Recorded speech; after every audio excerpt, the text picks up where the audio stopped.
கவனத்தை வேலையில் வை, ஐயோ சேலையில் வைக்காது, ஒழுங்காக வேலையை பாரு.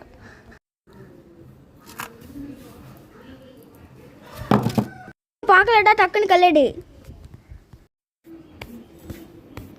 என்னண்ணே நீங்கள் இன்னும் செங்கலே இறக்காமல் இருக்கேன். நான் வீடு கட்டியே 5 மாதம் ஆகிட்டுனே. ஏன்னா இன்னும் இறக்காமல் இருக்கீங்க? ஏன்னா நாளைக்கு இறக்கிடுவோண்ணே. போயா, வீடு கட்டி கொட்டனாருக்கே சம்பளம் கொடுத்தாச்சு. நீ நாளைக்கு தானே. போயா, உன்ட்டெல்லாம் சொன்னா நீ ஒரு வேலையை உருப்படியாக செய்ய மாட்டேன். என்ன நாளைக்கு கொண்டு வரேண்ணே.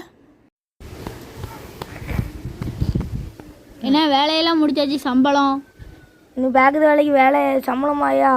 நாளைக்கு தான் ரொம்ப. என்ன கீழே ஒரு கல் கிடக்கு, இருந்தாங்க.